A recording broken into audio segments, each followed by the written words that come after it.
Manipuri Women Literary Cultural Organization gi loop ama oina ekoi mafam asida lakchabani mafam asida laga ekoi gi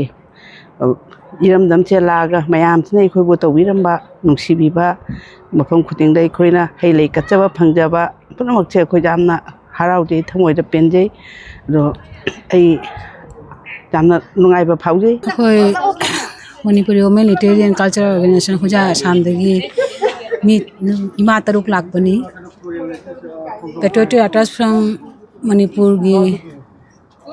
foundation day pangdopagi namakta khoi lakchabagi tang nipan dagi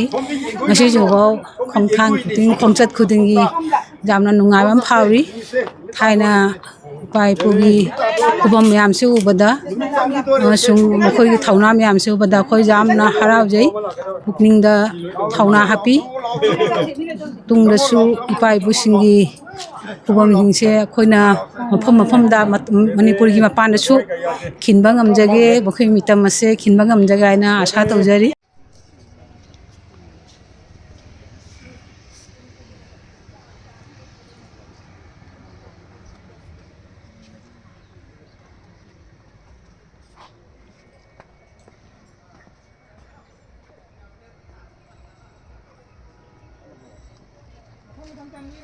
amamam sangbiro masang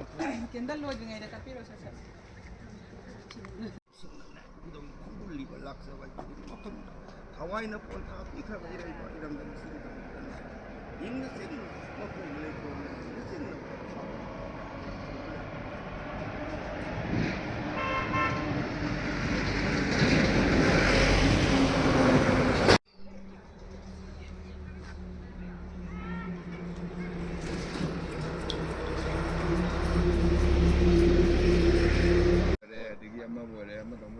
yung chela sa pala yan na rin siya. Oh, yan na rin siya. Piyo pa happy na nata. Ay, galing na madu.